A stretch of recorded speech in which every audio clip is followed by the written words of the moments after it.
Sí, buenos días a todos. Vamos con un nuevo vídeo de la serie que hemos dado en llamar Dios habla en la historia, claves para entender los sucesos actuales. Ayer nos quedamos en Garabandal, en las apariciones de la Virgen del Carmen en San Sebastián de Garabandal. Vamos a terminar hoy con este tema. Y simplemente diciendo dos aspectos fundamentales. Ya hablamos de las profecías, las dijimos en el vídeo anterior, y en este vídeo simplemente quería acabar el tema con dos aspectos importantes de estas apariciones. El primero es que es una aparición eminentemente eucarística. Ya vimos como la Virgen se está quejando pues que por esa mala interpretación que se hizo del Vaticano II, pues la Eucaristía se le daba cada vez menos importancia, y entonces eso hace que ella quiera en esas apariciones subrayar muchísimo la importancia de la Eucaristía. En ese subrayar pues tenemos el hecho de que lógicamente, como era un pueblo pequeñito y el párroco tenía que asistir a varios pueblos, pues no podía tener Eucaristía diaria en aquel entonces. Entonces, lo que ocurrió con muchísima frecuencia es que había una aparición también de un ángel, a veces de San Miguel, a veces de otro ángel, que lo que hacía era dar la comunión a las niñas, ¿no? Entonces, cuando esto se le notificó al párroco y bueno, ya la gente en general, pues empezaron a dudar de las apariciones porque lógicamente es doctrina católica que solamente la comunión la puede dar un sacerdote, puede consagrar unas manos sacerdotales. Y cuando las niñas le preguntaron esto al ángel, pues él le dijo que por supuesto que esto era así y que él no había consagrado esas formas eucarísticas, sino que él las cogía del sagrario de la iglesia del pueblecito para darles la comunión. Efectivamente, cuando al párroco le avisan que esto es así, él sabía el número exacto de formas que había depositado en el copón, fue a ver el sagrario del pueblo y efectivamente estaban todas las formas que le había dejado, excepto 4 que son las que le había dado el ángel a las niñas. Esto por un lado. Y por otro lado, también para subrayar esta importancia de la Eucaristía, pues la Virgen le va a anunciar a las niñas que va a hacer un milagro que Conchita lo describió como milagruco, con el, bueno, pues con el acentillo del castellano del norte, ¿verdad? Queriendo decir más que nada como que no lo consideraba ni un milagro, pensaba que era algo muy pequeño, que no iba a impactar a la gente.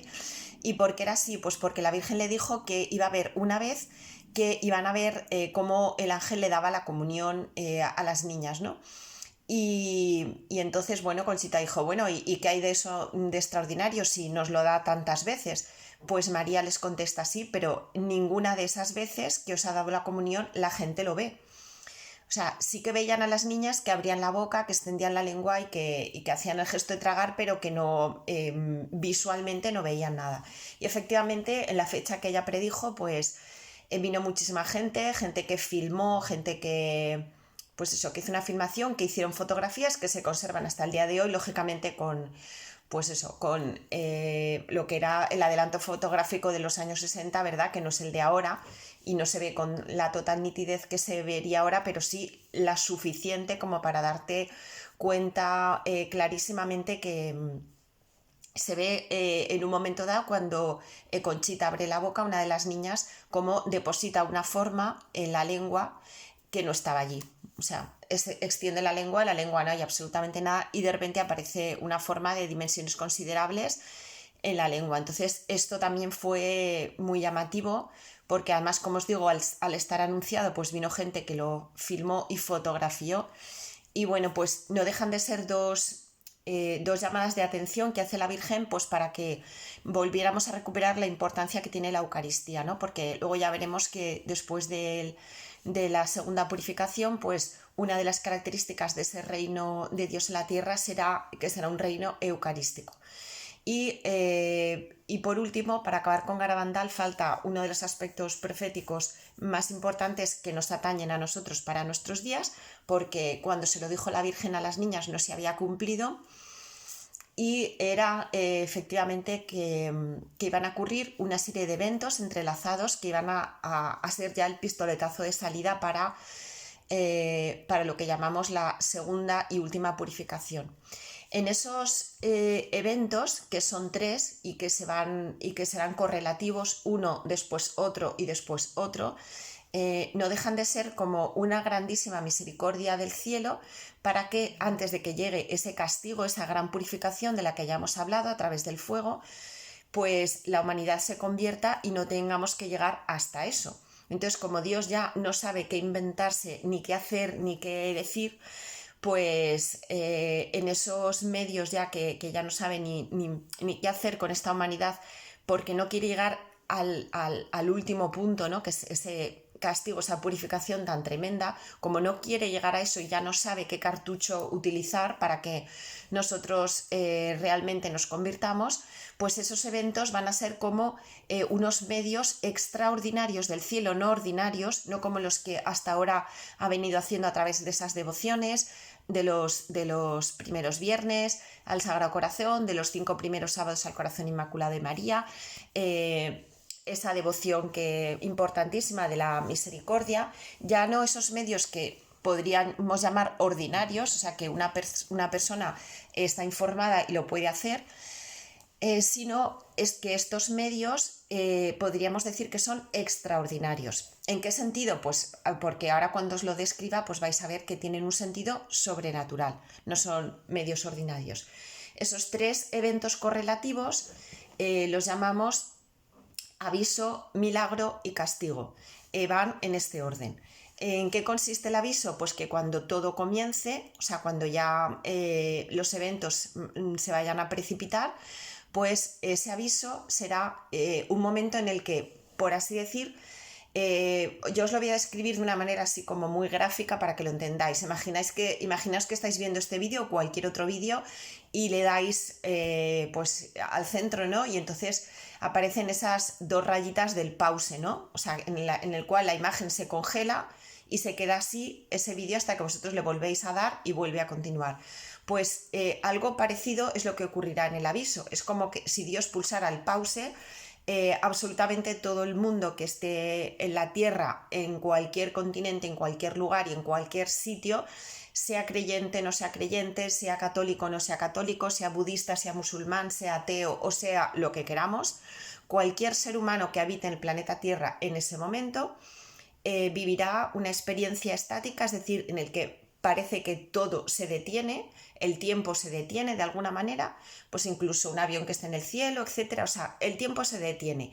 ¿Y qué ocurrirá ahí? Pues cada uno verá algo parecido, no exactamente igual, pero algo muy parecido a lo que veremos en nuestro juicio particular, que como todos sabemos veremos, para que lo entendamos en lenguaje coloquial, como una especie de película en la que estará toda nuestra vida y en la que veremos pues todos nuestros pecados, ¿no? Para que realmente tengamos conciencia de todos los pecados que hemos cometido. Eso será pues no tardará más que unos minutos, porque no se tardará más, pero cada persona sobre esta tierra verá como, para que nos entendamos, como si fuera una película, que no es así, pero utilizamos este lenguaje coloquial para que lo visualicemos, todo lo que ha sido su vida, desde su nacimiento hasta el momento en el que se produce ese aviso, y verá pues todos los pecados y todos los errores cometidos. Luego, a los minutos, cuando eso ya haya ocurrido, de alguna manera otra vez el mundo empezará a moverse y a tener el movimiento normal que tiene siempre la vida de las personas. ¿Para qué es ese aviso? ¿Para qué esa iluminación de las conciencias? Ese especie de juicio particular. Pues para que de esa manera la conversión de cada alma sea muchísimo más fácil. Hasta ahora la Virgen nos ha instado muchísimo por activa y por pasiva que nos convirtamos, pero sigue habiendo, por desgracia, muchísima gente, no ya fuera de la Iglesia Católica, que lógicamente ni veneran a la Virgen y no van a escuchar los mensajes que ella va a dar, evidentemente. Un budista, un hindú, un ateo, pues es que no se va a parar a escuchar lo que la Virgen dice, pero es que ni siquiera dentro de la Iglesia, ya lo hemos visto, todo el tema de las apariciones menores es un tema como que se Se piensa que es un tema baladí, que no tiene importancia, que es para gente medio rara y para abuelitas medievales. Entonces, todo eso hace que muchas veces la Virgen, aunque quiera hablar, pues no se le escuche por la mayoría de sus hijos. Y de esa manera, con esa iluminación de las conciencias, todo el mundo no tendrá más remedio que confrontar los errores que ha tenido y pensar que es necesario que se convierta. Lógicamente, no, en ese aviso no se dirá que el castigo va a venir, eso lo sabemos nosotros. Las personas que estáis viendo este vídeo, las personas que han leído pues sobre estas cosas, que han leído pues lo que dice la Virgen del Carmen en San Sebastián de Garabandal, todas estas personas lo sabemos. El resto que tengan esa experiencia de la iluminación de las conciencias, no les será revelado que eso significa que luego ya vaya a venir el castigo, pero aunque no lo sepan, lógicamente al ver su vida de esta manera será como muchísimo más fácil que realmente se den cuenta que tienen que cambiar, ¿vale? Que tienen que cambiar y que Dios existe, porque esa experiencia ellos sabrán que ha venido de la mano de Dios, ¿no? Entonces, que Dios se la ha mostrado. De esa manera va a ser como muchísimo más fácil, pues eso, que todo el mundo entienda que Dios exista. Entonces, eso es lo primero, el aviso. Si todo el mundo se convirtiera en el aviso, lo que va a venir después no ocurriría. Simplemente todo el mundo se convierte y empieza el reino de Dios aquí en la tierra, con todos los seres humanos convertidos, yéndose a confesar, porque después de eso, pues lógicamente la gente se va a querer ir a confesar.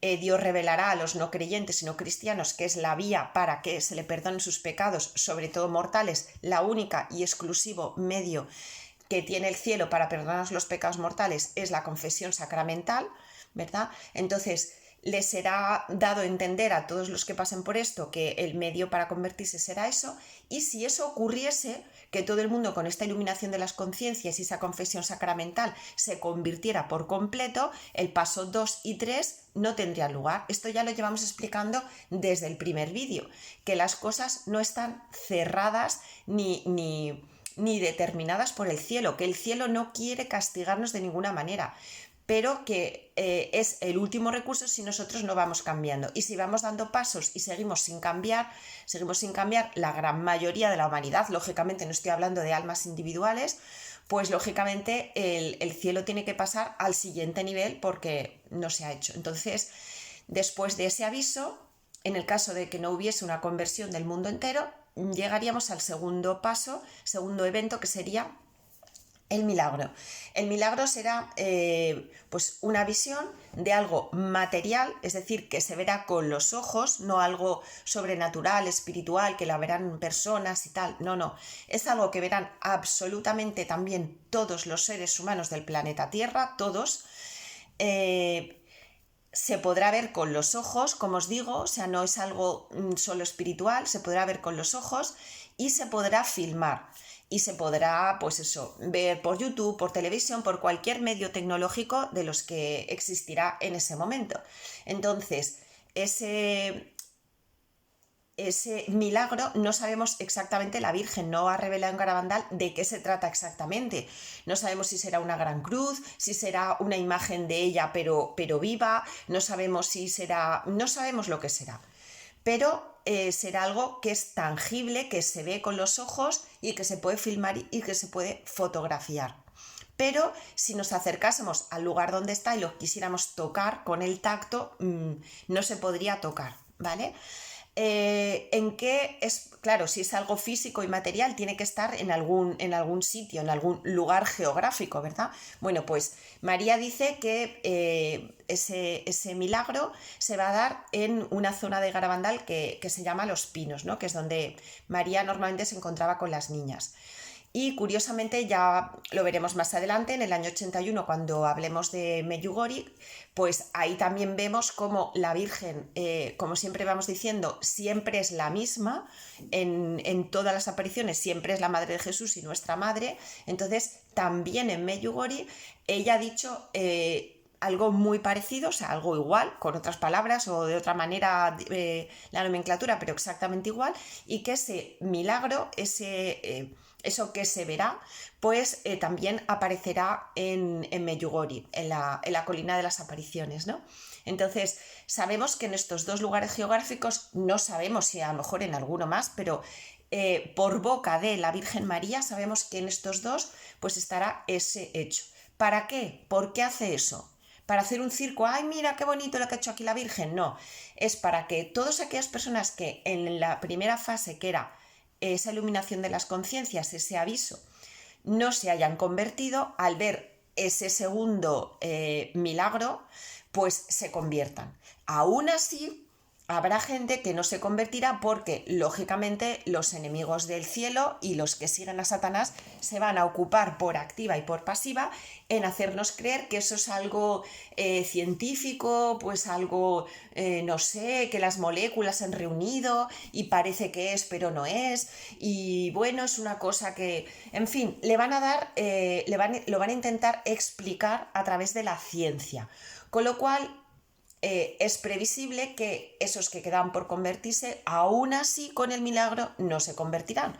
Entonces, si la humanidad no se convierte ni en el primer ni en el segundo paso, ni en esa iluminación de las conciencias, ese aviso o ese milagro, pues desgraciadamente tendremos que llegar al tercer paso, que será el castigo. ¿Vale? El castigo que ya ha sido profetizado. Vale, pues con estos tres eventos que no han ocurrido todavía, pero que estamos a las puertas, ¿vale?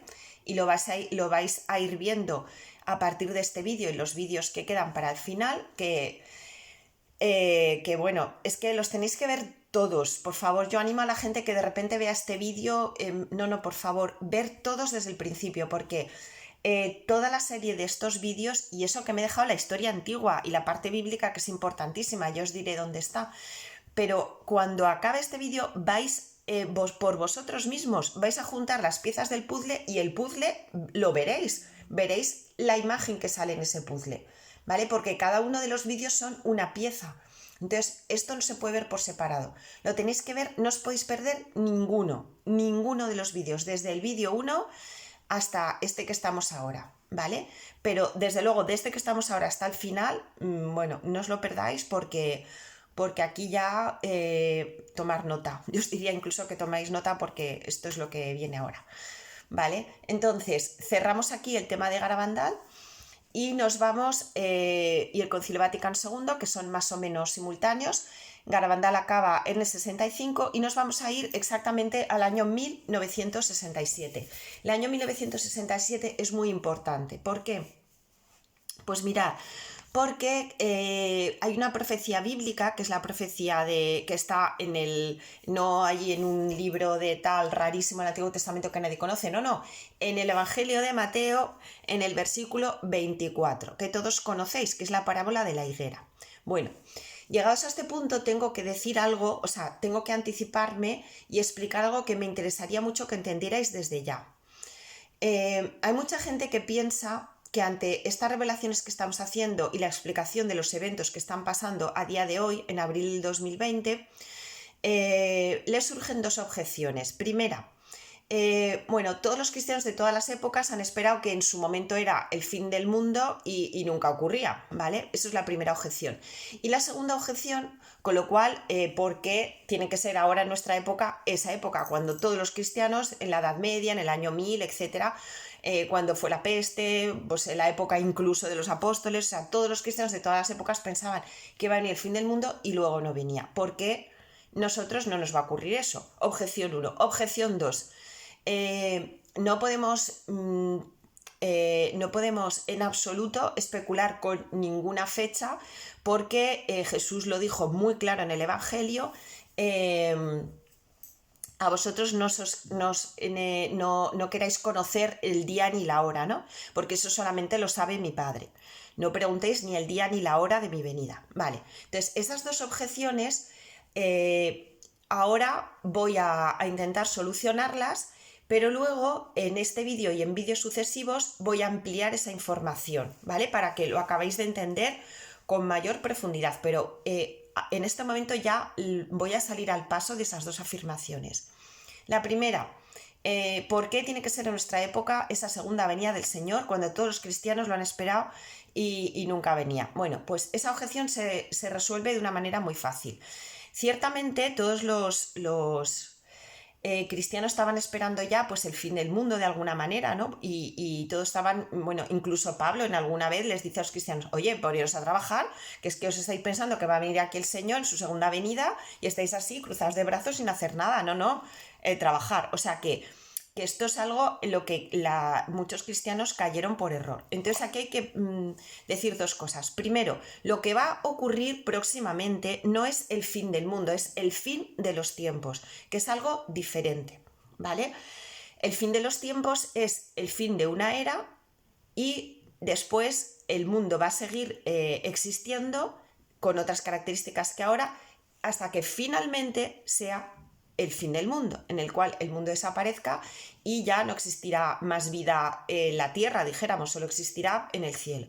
Vale, entonces lo que nosotros esperamos no es el fin del mundo, es el fin de los tiempos. Luego os explicaré en detalle en qué consiste esto del fin de los tiempos.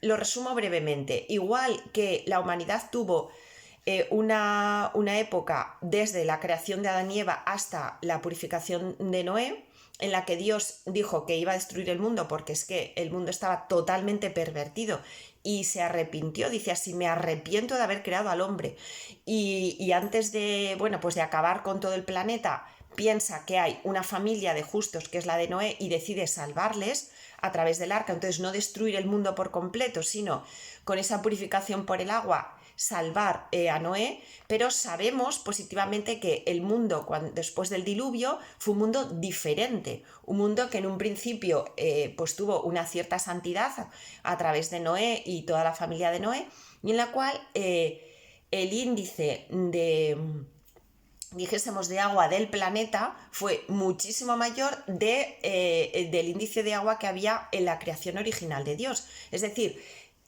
la proporción en la que hoy vivimos de tierra con respecto al agua, que hay mucha más océanos que tierra, es así a partir de Noé, pero no antes, ¿vale? Y entonces allí empieza la humanidad a vivir esa segunda etapa, en la cual pues vamos a ver pues la salvación de cuando viene Jesús a la tierra, la salvación, etcétera, etcétera. Pero ahora, como la humanidad ha llegado ya también a un límite extraordinario de maldad, Dios está en su pensamiento está lo mismo que ocurrió cuando en vísperas de lo que fue el diluvio, ¿no? Y entonces, cuando el Señor ve que la proporción entre almas condenadas es mayor que el de almas salvadas, ¿vale? Como está ocurriendo en estos momentos, pues lógicamente se llega a plantear hasta qué punto yo puedo seguir trayendo hijos al mundo, almas al mundo, si van a acabar siendo eternamente, van a acabar estando eternamente en el infierno, sufriendo por la eternidad. Para eso, mejor que no hubieran nacido. Desde luego, entre no nacer y pasarse toda la eternidad sufriendo en el infierno, es muchísimo mejor no nacer. Entonces, hasta ahora en las épocas se han ido sucediendo épocas en las que había más o menos proporción de almas salvadas y almas no salvadas. Cuando digo de almas salvadas, por supuesto me refiero a las almas que están en el purgatorio y en el cielo.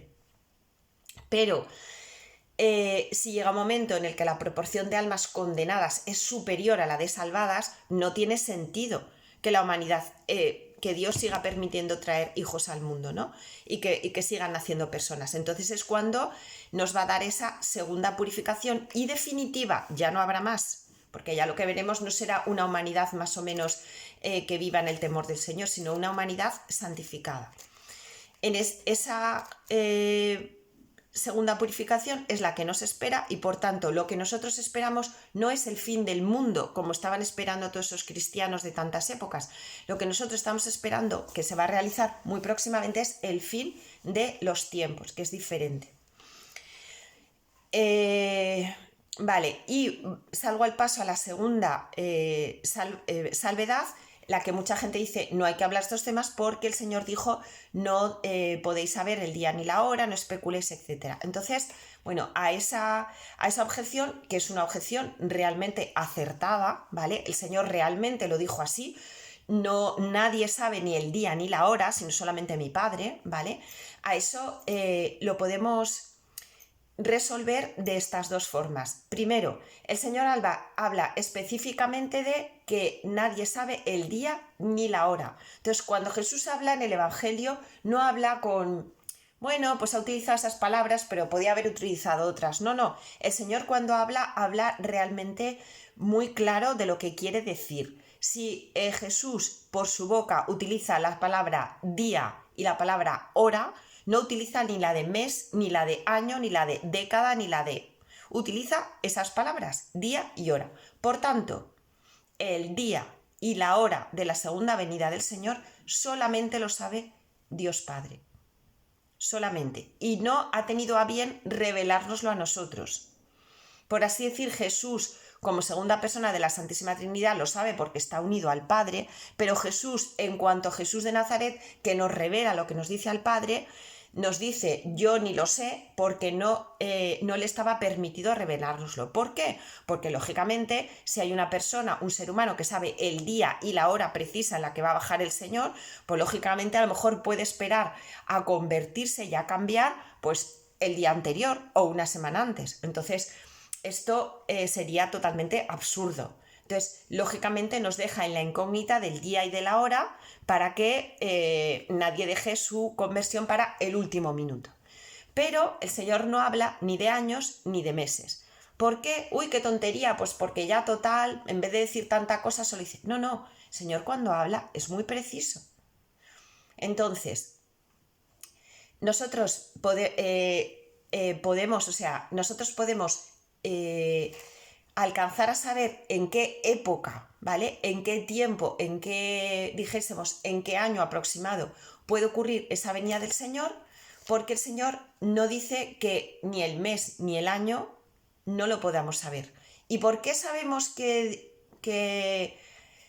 el Señor quiere que nosotros lo sepamos? Pues por la parábola que os acabo de decir de la higuera, que está en Mateo 24, ¿vale?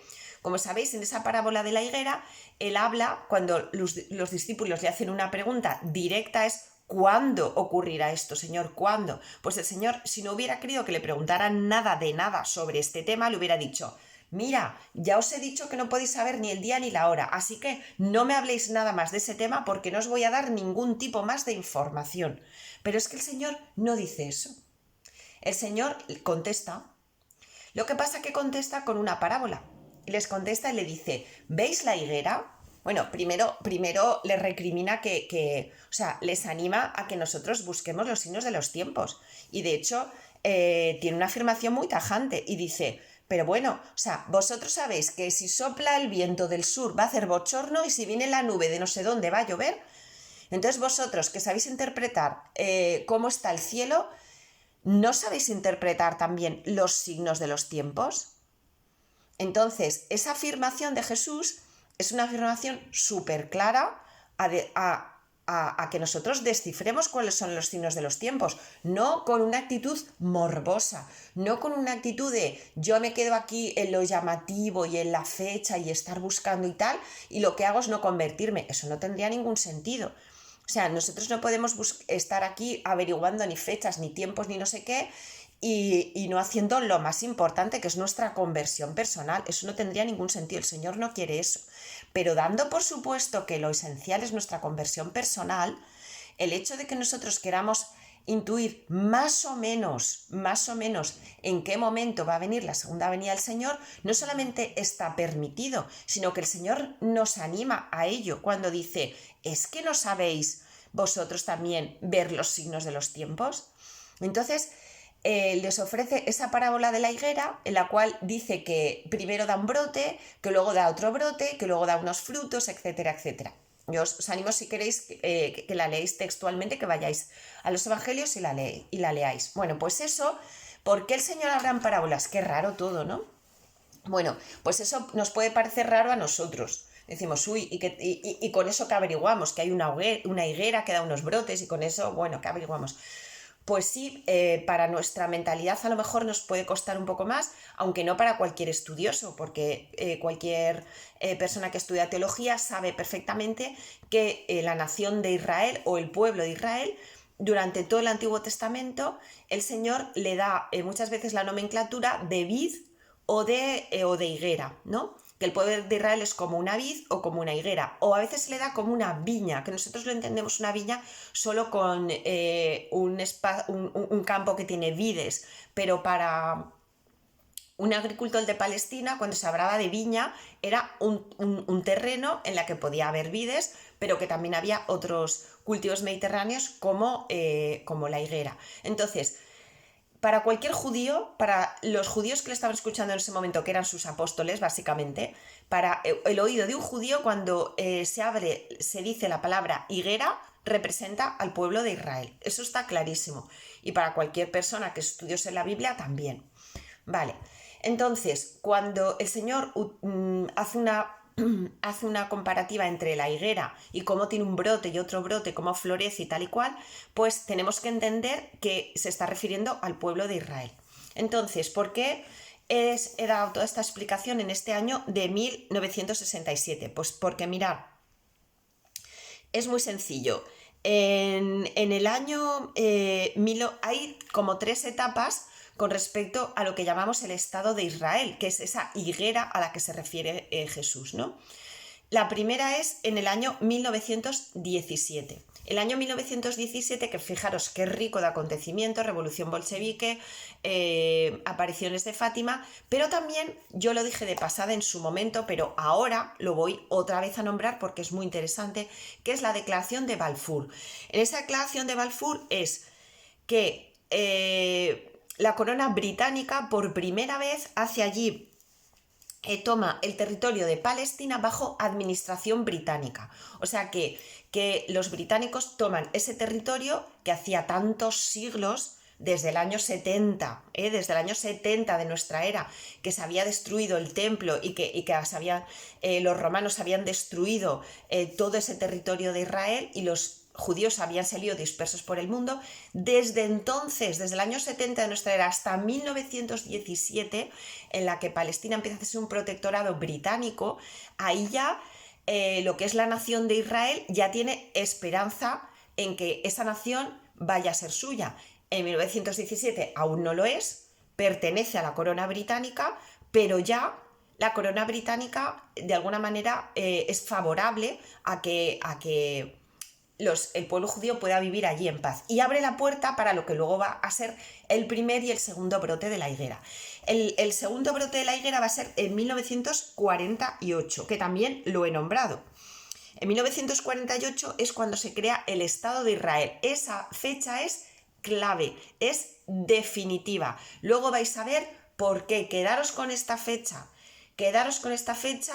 y todos los que hayáis nacido después del año 1948, quedaros en la cabeza con esta fecha, porque al final diré en el último vídeo algo definitivo para lo que va a pasar ahora en relación con esta fecha. Pues en 1948 por fin se crea el Estado de Israel.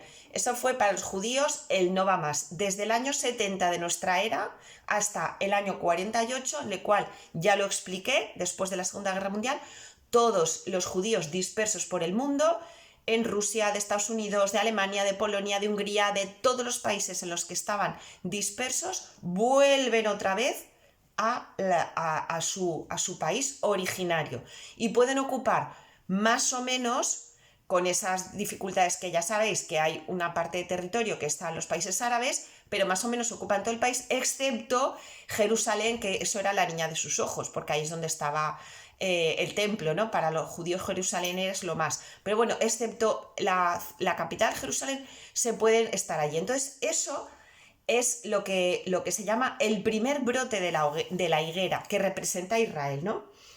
Y además es muy curioso porque hay un libro del Antiguo Testamento que es Isaías 66:8, que también hace referencia a esto. O sea, os voy a dar citas bíblicas para que comprobéis esto del primer brote. La primera es la que ya os he dicho, Mateo 24:32, y luego también hay 2 citas del Antiguo Testamento, una a Ezequiel y otra a Isaías. Ezequiel capítulo 4, versículo 46 y Ezequiel 36:24.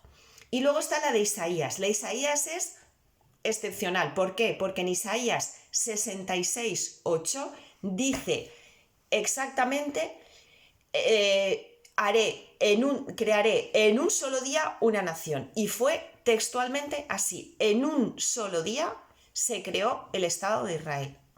O sea que la profecía de Isaías se cumplió a la letra.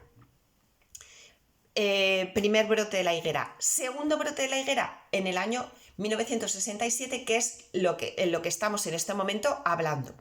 ¿Por qué? ¿Por qué es el segundo brote de la higuera? Porque en ese año es cuando se recupera Jerusalén después de la famosísima guerra de los 6 días, ¿vale? Entonces, justo 50 años después de Fátima, justo 50 años, tiene lugar ese segundo brote de la higuera, y es que los judíos ya recuperan Jerusalén, Jerusalén, que para ellos es, pues eso, donde estaba el templo, que representaba pues la presencia de Dios, y donde murió Jesús, a las afueras, como sabéis, ¿de acuerdo? Entonces, en este momento nos quedamos aquí con ese segundo brote, en el año 67. Luego, cuando avance más en este vídeo y los siguientes, veréis qué pasa después del segundo brote, que todo eso está en la parábola de la higuera de Mateo, que el Señor nos la dice para algo, no para que, ¡ay, qué bonito! Una comparación de la higuera y el brote. No, el Señor sabe muy bien lo que está diciendo, ¿vale? Después de este segundo brote, que es exactamente el 10 de junio, ¿vale? Exactamente 839.500 días después de la batalla de Isos, o sea, eso es otra cita bíblica que también se me ha olvidado dar, que es la que está en Daniel 8:14, o sea, que fijaros si hay citas bíblicas que estaban antecediendo esto. Vale, nos vamos a ir al año 1968. En 1968 tiene lugar también algo extraordinario, y es que en una localidad de Egipto que se llama Zeitum, para el que lo quiera ver en internet, porque ya sabéis que yo estoy dando pinceladas, no me puedo extender muchísimo con cada cosa. O sea, con garabandales para hacer 80 vídeos, con zeitunes para hacer 80 vídeos, pero lógicamente voy rapidita para que lo que quiero ver es cómo se enlazan los acontecimientos, porque vídeos y libros y todo de asuntos aislados hay 13.000. Pero mi finalidad con estos vídeos es para que veáis que esas piezas están enlazadas y que una encaja a otra, que es una cadena ininterrumpida hasta coronavirus 2020. Entonces, eso es lo que quiero ver, la continuidad. Entonces, en esta aparición que tiene lugar en una localidad de Egipto que se llama Zeitum, para el que lo quiera ver y ampliar información en internet, se escribe con Z y con Y, ¿vale? Bueno, en esta localidad hay muchísimos cristianos coptos, ¿vale? Que es dijésemos, una rama que está dentro del catolicismo, ¿vale? Que pasa que tienen como sus peculiaridades y tal, pero están dentro de la Iglesia Católica, y también hay muchos ortodoxos, ¿vale? Pero a pesar de eso, lógicamente, imaginaros lo que es un país como Egipto, en esa localidad pues hay un mosaico de cultura impresionante y hay muchísima presencia, lógicamente, musulmana y árabe en general. Mayoritaria, pero también está esta. Entonces, en una iglesia, que es una aparición preciosa, pero preciosa, tenéis testimonios de personas en internet que lo vieron en primera persona, y hay reportajes interesantísimos de Zeitum, porque fijaros qué aparición más diferente con respecto a las demás. María durante muchos días se va a aparecer a la altura de la cúpula de esa iglesia, que era una iglesia cristiana copta, ¿vale? De los cristianos coptos, pero fuera de la iglesia. ¿Por qué? Porque, como os digo, esa iglesia es bastante céntrica y es un lugar por donde pasaban pues muchísima gente para ir al mercado, árabes de todas las...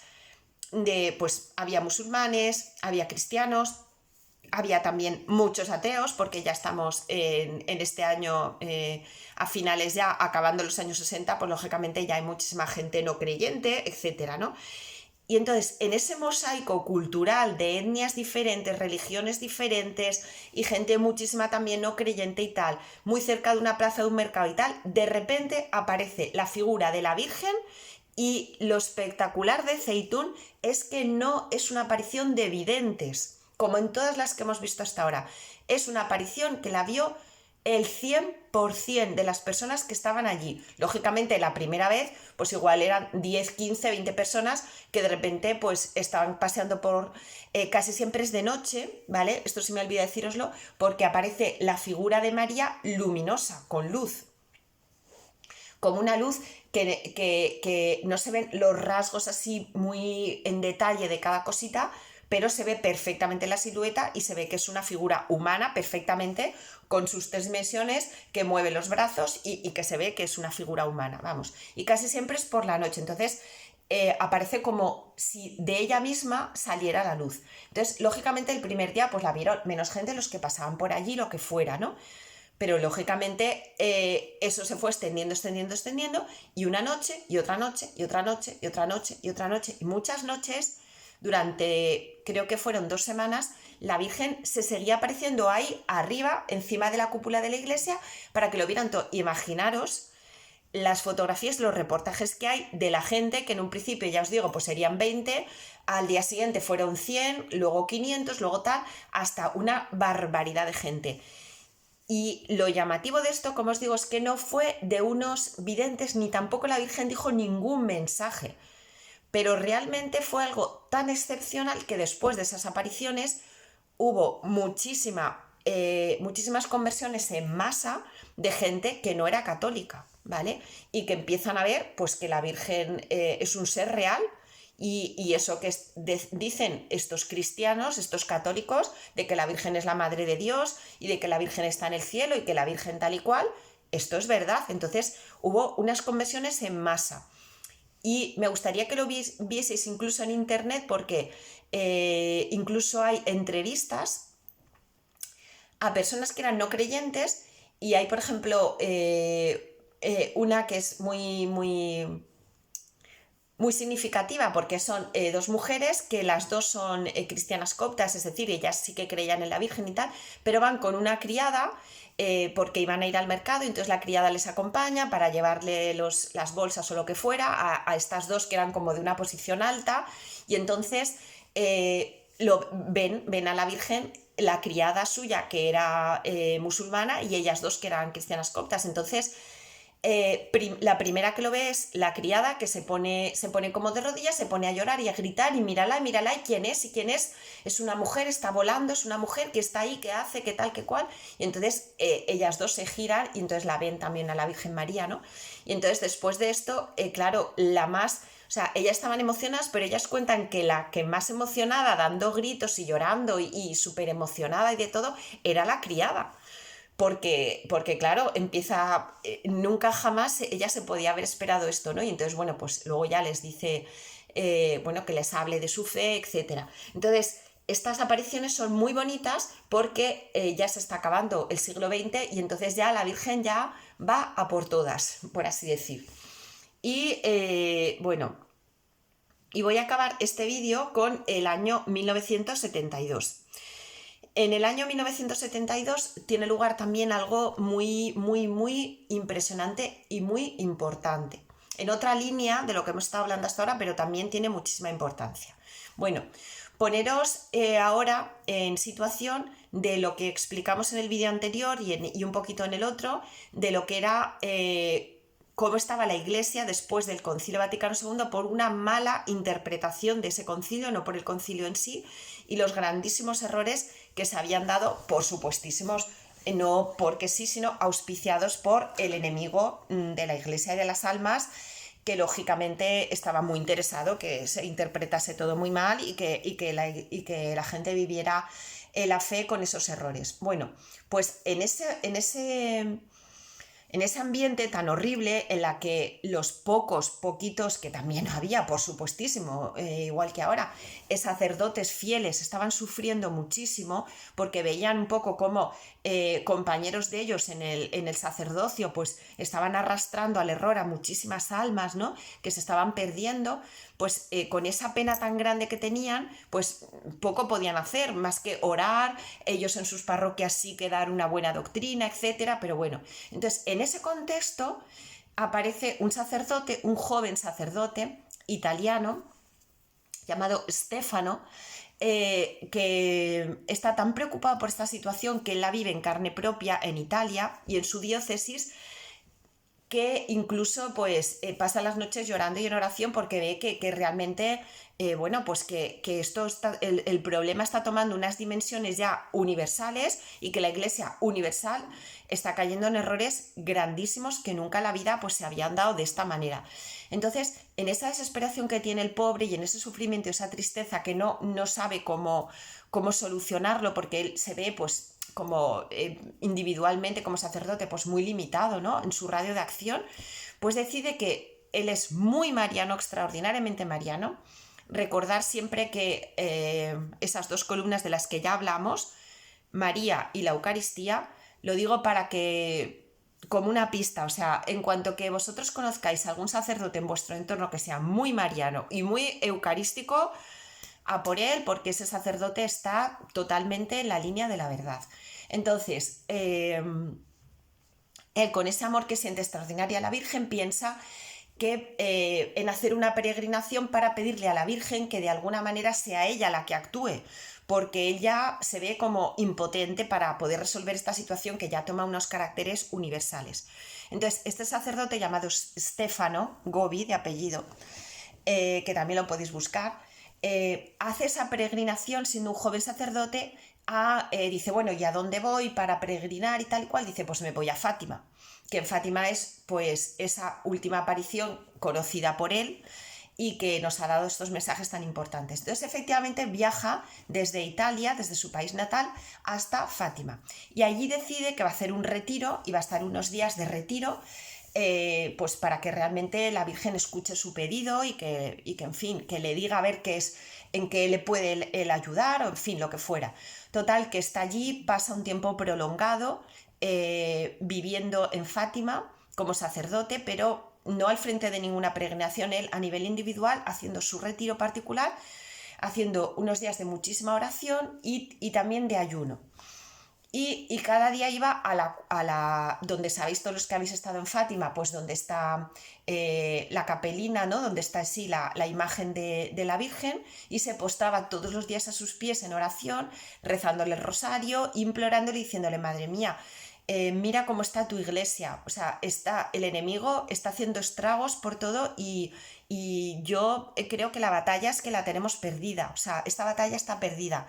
Madre mía, como tú no hagas algo, de verdad, o sea, si yo lo veo desde mi pobre lugar donde estoy, imagínate tú que ves todo el mundo, ¿qué podemos hacer? El enemigo yo creo que ya nos ha ganado la batalla porque... como siempre, como dijeron muchas veces el ejército de Napoleón al Papa, ¿no?, en su día cuando rodeó Roma y en ese sitio de Roma que tenía Napoleón, pues se enfrenta cara a cara al Papa y le dice, yo te voy a acabar con la Iglesia, yo Napoleón voy a ser el primero que va a acabar con la Iglesia. Entonces el Papa se le echa a reír, eso es una anécdota pero es real, es histórico, y le dice, si los de dentro no hemos podido acabar con ella, ¿cómo vais a acabar vosotros los de fuera? ¿Vale? Entonces, bueno, pues fue así, porque finalmente, como sabéis, pues Napoleón no fue capaz de tomar esto, pero esa frase que dice el Papa en esos momentos, en este momento que está hablando Stefano Gobi, no tiene validez, porque efectivamente los de fuera habían atacado a la Iglesia hasta la saciedad, pero no habían podido nunca vencerla. Pero ¿qué pasaba si el enemigo estaba dentro? Como es lo que estaba ocurriendo en esos momentos en los que está hablando el padre Stefano Gobi, año 72, que con esa mala interpretación del concilio es la propia Iglesia la que se había tirado las piedras sobre su propio tejado. Entonces ya el padre Gobi dice, mira, con los de fuera aún tenemos armas, pero si es la propia Iglesia la que tal, pues es que ya estamos perdidos, madre mía. Entonces, en esa desesperación, tantos días de oración, de ayuno, allí en Fátima y tal, pues el penúltimo día de estancia allí, en el que el padre Gobi pues no sentía nada especial ni nada, pero él estaba allí con su fe, orando mucho, ayunando, en fin, etc.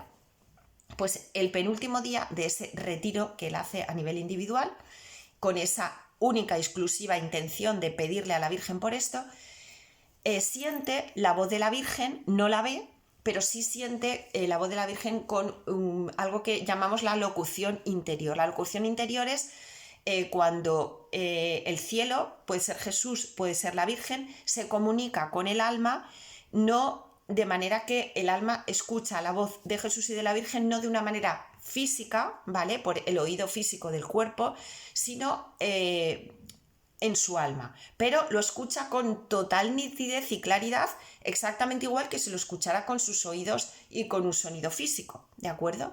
Entonces, ahí es la primera vez que la Virgen, después de ese retiro prolongado, de esa oración, de ese ayuno, de esas lágrimas de su hijo sacerdote, ella le habla y le da una locución interior y le dice: hijo, aunque tú creas que la batalla está perdida, la batalla no está perdida. Es que no te acuerdas lo que dice el Apocalipsis. ¿No te acuerdas que en esa batalla final yo seré la capitana y que al final yo seré la que vencerá y mi inmaculado corazón vencerá?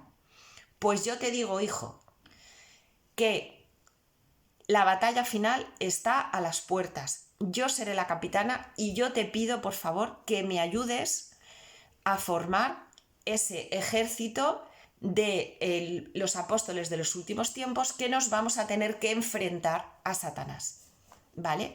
Entonces ahí María le da ese mensaje y entonces él le dice: bueno, pues eso es muy bonito, María, yo estoy a tu disposición para formar ese ejército de los apóstoles de los últimos tiempos, que tú seas nuestra capitana y que consigamos vencer a Satanás, que ya parece que ya nos está venciendo. Pero ya me dirás la manera y la forma.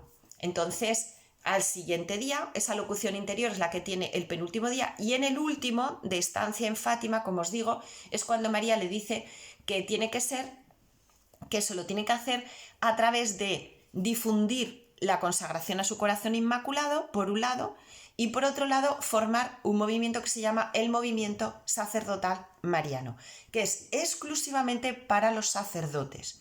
¿Por qué? Porque la Virgen dice que en ese ejército, como todos los ejércitos, pues necesita, ella es la capitana y luego necesita los que van detrás justo de ella, que van a tirar de los demás, ¿vale? Y que van a ser los sacerdotes, porque las armas sacerdotales son las que Satanás va totalmente a luchar contra ellas, ¿de acuerdo?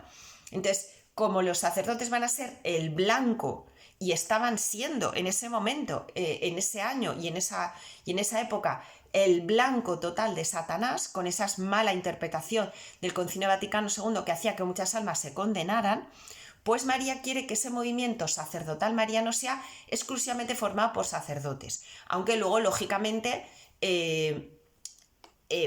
gracias a ganar esos sacerdotes, el sacerdote que viva en ese movimiento sacerdotal mariano va a arrastrar a todas las almas hacia la Virgen, y entonces al final será un único ejército, ella la capitana, detrás los sacerdotes y luego pues todo el pueblo fiel. El padre Gobi pues se agobia un poco porque, bueno, pues no se ve ni con fuerzas ni con ninguna influencia dentro del Vaticano para hacer eso ni nada, pero bueno, se fía de la Virgen y poquito a poco pues lo va llevando a cabo. Al año siguiente tiene lugar cuando cuando aparecen los 3 primeros sacerdotes que se van a vincular al movimiento sacerdotal mariano junto con el padre Gobi en Italia. Al año siguiente luego ya fueron 20, etcétera, etcétera, hasta llegar al día de hoy, en el cual ese movimiento está extendido por los 5 continentes. Hay cardenales que están inscritos en él, hay obispos que están inscritos en él, y por supuesto pues hay sacerdotes diocesanos y no diocesanos que están adscritos a este movimiento sacerdotal mariano. El que le dio más empuje y más relevancia fue Juan Pablo II, que desde el principio, cuando vino su pontificado, entabló una estrecha amistad con el padre Gobi, y el padre Gobi tenía las dudas de si publicar el libro con todos esos mensajes que la Virgen le estaba dando. El director espiritual del padre Gobi le dice que sí, que eso no es solo para él, que lo tiene que publicar para que los demás sacerdotes del movimiento sacerdotal mariano lo lean y los fieles también. Y él se lo quiere presentar también a Juan Pablo II en su momento para ver él qué piensa y si verdaderamente lo considera importante o no. O si se queda en el ámbito de una revelación privada de él personalmente, pero no lo difunde. Entonces Juan Pablo II lo bendice, le dice que sí, que por supuesto, y que le dé un ejemplar. Entonces el padre Gobi va al Vaticano, le da un ejemplar a Juan Pablo II y Juan Pablo II le dice que él, por supuesto, de corazón ya forma parte del movimiento sacerdotal mariano, con todo lo que hemos hablado antes de lo que era la consagración, del totus tuus, etcétera, que todo eso ya hemos hablado en vídeos anteriores. Entonces, ese movimiento sacerdotal mariano, ese libro, todas esas locuciones interiores que tiene el padre Gobi, que son dictadas por la Virgen, que empiezan en ese momento en Fátima, pero que luego van a continuar durante muchísimos años, no hasta su muerte, pero durante muchos años, están recogidos en un libro, por aquel que le interese, que se llama, muchos lo llaman así a nivel coloquial, el libro azul del padre Gobi, pero bueno, exactamente, os lo voy a enseñar porque yo lo tengo aquí. Se llama A los sacerdotes, hijos predilectos de la Santísima Virgen. Ya en español ya lleva la 22 edición y en todo el mundo pues de todo, ¿vale? Aquí tenéis a la Virgencita y al Padre Gobi. Entonces, todo esto son los mensajes que María le dio al Padre Gobi de lo que va ocurriendo desde ese momento, y se queda, os voy a decir exactamente... Perdonad, os voy a decir exactamente en el último año que se queda. Mira, aquí os voy a enseñar también unas fotografías del padre Gobi con Juan Pablo II. ¿Veis? No sé si lo veis bien.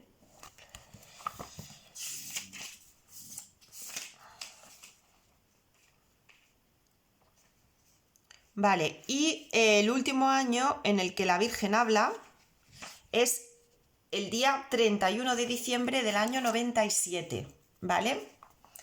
Quedaros con este dato, que no es un dato más. Año 97, ¿vale? Quedan nada para el 2000, ¿vale? Que ya hablaremos del año 2000. Bueno, es que si no me voy. Vale, entonces, eso... Para el que quiera, por supuesto que existen PDFs y que existe en el libro en sí, que se puede, me imagino, que pedir por internet ahora o lo que fuera. Pero yo os voy a leer, solamente para acabar el vídeo, estos 3 mensajes impresionantes, no, lo siguiente, que nos dan una luz extraordinaria para lo que va a ocurrir, porque ya se está acabando, ya lo estamos viendo, ya estamos en el año 73 hasta el 97, en todo ese periodo de tiempo va a hablar la Virgen con el padre Gobi. Entonces yo no voy a extraer solo el mensaje que le di a, yo que sé, en el 74-75, sino que he elegido algunos de todo ese periodo, de todo ese libro. He cogido solamente 4 que a medida, lógicamente, que va avanzando en el tiempo, nos da más pistas de lo que nos espera ya en nada, ¿vale? Entonces... atención, porque ahora ya empieza la claridad total de la Virgen. Ahora ya no se anda con tonterías. Ya la Virgen, como ve en lo que estamos, pues ya... Vale. Vale. Vale, os leo el primero. Hijo mío, diles a tus sacerdotes que os ha sido anunciada la lucha de los ángeles y mis hijos, en la que yo soy la capitana contra el dragón y sus ángeles rebeldes, y sobre todo os ha sido anunciada mi completa victoria. Vosotros, hijos míos, habéis sido llamados a vivir estos acontecimientos. ¿Lo hemos escuchado? Vosotros, hijos míos, estáis llamados a vivir estos acontecimientos, ¿vale? No mi hijo ni mi nieto o mi bisnieto, nosotros.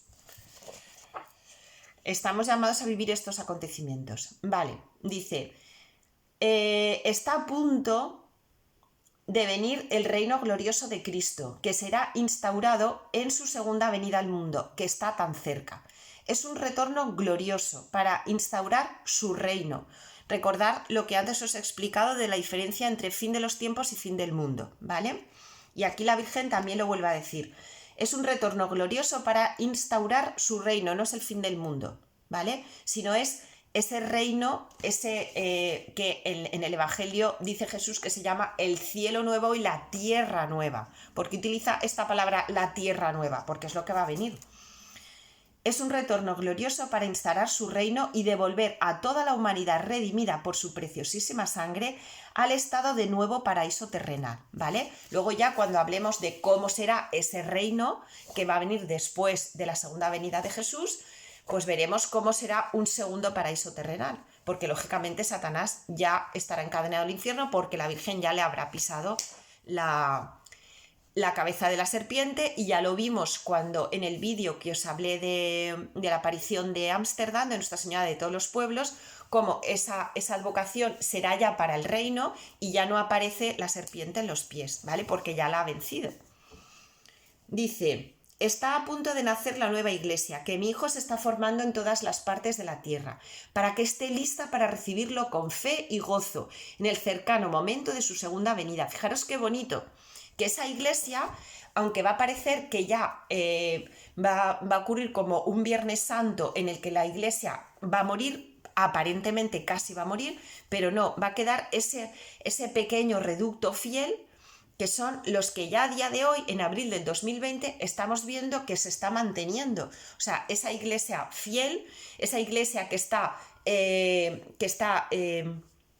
distribuyendo los sacramentos en la sombra oculta, que está haciendo misas y está haciendo confesiones y está viviendo en la verdad, y que no es políticamente correcta, y que no está yendo de la mano del poder político, y no está obedeciendo a los hombres antes que a Dios, sino que está obedeciendo a Dios antes que a los hombres.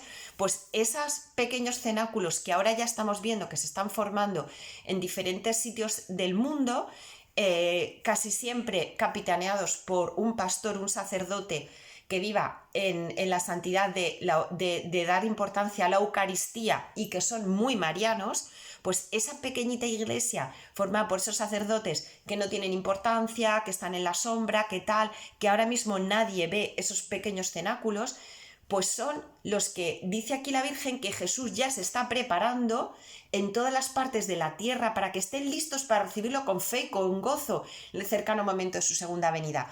Cuando Jesús baje del cielo en su segunda venida, el 90% de la gente se va a aterrorizar, pero todos los que formen parte de esa iglesia remanente, oculta, que ahora está viviendo como puede, pues empezarán a saltar de gozo y a tener esa alegría que dice el Evangelio. Cuando veáis todos esos acontecimientos, levantaos, alzad la cabeza, se acerca vuestra liberación. Para nosotros es nuestra liberación. ¡Qué guay! Que por fin viene Jesús a salvarnos. Y al resto, pues no. Entonces esa iglesia remanente, pequeñita, oscura, escondida, es la que tenemos que ya desde ahora empezar a formar parte de ella, ¿vale? No de esa parte de la iglesia pues que se ha unido un poco pues al espíritu del mundo. Dice, y lo último, y no menos importante, mirar qué clarito habla aquí la Virgen. Lo que se está preparando es algo tan grande como jamás ha sucedido desde la creación del mundo. Por eso está todo predicho en la Biblia, ¿vale? Es algo tan grande, lo que está preparando es algo tan grande como jamás ha sucedido desde la creación del mundo, ¿vale? Esta frase lo dice la Virgen para aquellos que piensan que no, bueno, es que en toda la historia y las personas han estado esperando a ver si venía, pero luego no venía. Sí, pero es que en toda la historia nunca jamás la Virgen ha avisado con la frecuencia que está avisando de algo que es inminente, ¿vale? Ni en la época de Pablo, cuando los cristianos se quedaban de brazos cruzados y no trabajaban porque pensaban que el Señor iba a venir ya, estaba la Virgen dando mensajes, ni en la Edad Media, en el año 1000, estaba la Virgen dando mensajes diciendo esto es inminente, sino que lo está haciendo ahora, lo está haciendo en este momento, y está diciendo clarísimamente que es algo tan grande como jamás ha sucedido. Por tanto, el coronavirus en sí no es que sea lo más grande que ha sucedido nunca, claro que no, también ha habido pestes, también ha habido otras.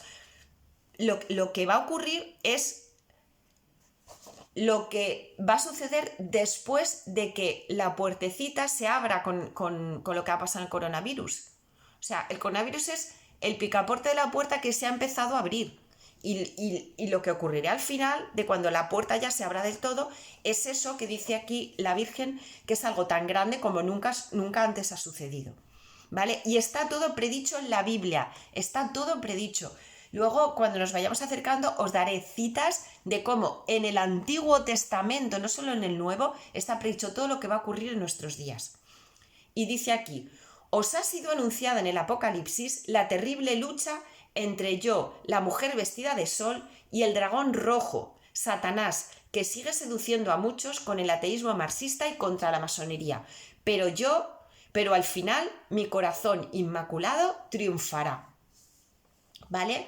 Entonces, esto lo dice aquí la Virgen clarísimamente para los que piensan que el Apocalipsis, como ya en ese momento se empezó a decir, era otra de las malas interpretaciones del concilio, y es que la Sagrada Escritura es todo simbólico, y cuando se habla de Apocalipsis de un dragón y de una mujer vestida de sol, pues eso quiere decir que, pues no sé, que pues eso, no sé, las interpretaciones estas que se dan totalmente fuera de lugar, ¿no?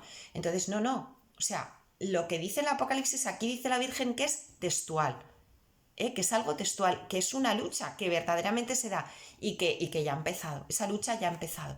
Y acaba con esa frase tan bonita que es con lo que yo voy a acabar también este vídeo de que dice la Virgen: la lucha ha empezado, tenéis dos opciones, hijos míos, o tres. Y este es el resumen de este vídeo y con lo que me gustaría que os quedarais. Tenéis tres opciones. Uno, hacer caso omiso a todo lo que os estoy avisando, ¿vale? Y aquí se incluye la gente que es no creyente, la gente que practica cualquier otra religión y la gente que, siendo católica, piensa que todo esto son pues cosas de gente chalada y loca y mal de la cabeza, ¿vale? Esa es la opción número uno. El fin de los tiempos no va a existir, la Virgen nunca baja a la tierra ni nos ha hablado, la Biblia, todo lo que dice es algo simbólico y no existe nada de todo eso. Opción 1, vale, perfecto, pues te invito a que sigas siendo coherente con esa opción y que sigas viviendo como estás viviendo. A ver si te pasa como lo que ha pasado ahora con el coronavirus, que te ha pillado de sorpresa, ¿verdad? Claro, te ha pillado de sorpresa, porque no sabías nada de todo esto.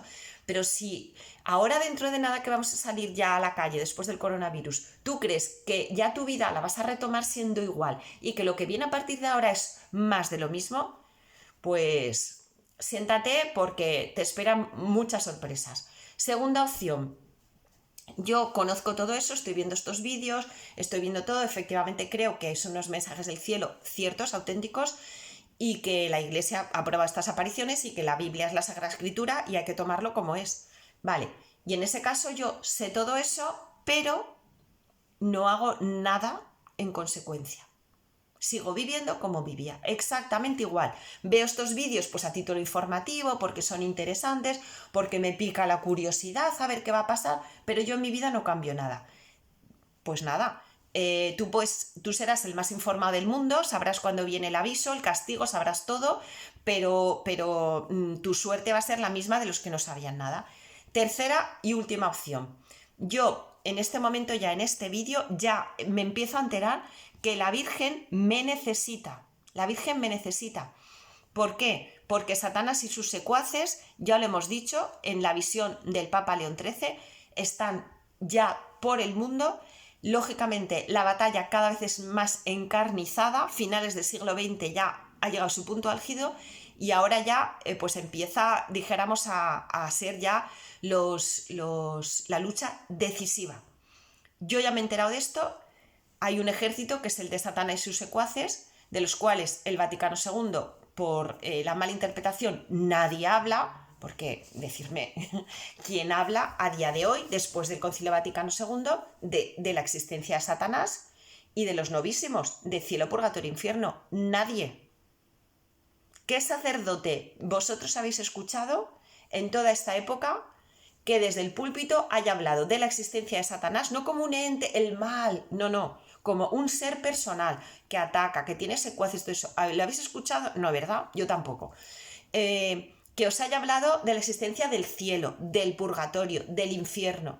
Todas estas verdades fueron oscurecidas, y fueron oscurecidas porque era una estrategia buenísima. La gran batalla que Satanás ha ganado después del Vaticano II, desde la segunda mitad del siglo XX hasta nuestros días, es que la gente piensa que no existe, porque si tú piensas que tu enemigo no existe, pues no te pones a luchar con él, porque nadie lucha contra alguien que es inexistente. Pero si tú estás en esa tercera opción, que evidentemente sabes ya todo eso, sabes que hay una batalla y sabes que un ejército es el de Satanás y sus secuaces y que el otro ejército es el de María como capitana, que necesita soldados para su ejército para luchar en esa batalla, ¿vale? Tú puedes ser un capitán junto con la capitana si eres sacerdote, pero también si eres un fiel, normal y corriente, que no eres sacerdote, puedes enrolarte dentro de su ejército. Y puedes no solamente saber las cosas, como te estás enterando con estos vídeos, sino que además empezar a actuar en tu vida. Levantar, el culito del sofá y empezar a actuar, ¿vale? Y empezar a cambiar tu vida y empezar a ser alguien del que María se pueda servir para el triunfo de su corazón inmaculado. Porque eso sí, nosotros sabemos el final de esta batalla y el final es preciosísimo. El final es el reino de Dios, que eso es lo más bonito del mundo. Y para el que no le toque llegar ahí, el cielo. Pero, lo que nos espera es excepcional. Entonces, cuando un soldado sale a la lucha sabiendo que la batalla está ganada, la lucha es muy diferente a cuando uno vive en la incertidumbre. Así que yo os animo a que continuéis viendo los vídeos y a que seáis uno de los soldados del ejército de los últimos tiempos. Un besito para todos y nos vemos mañana.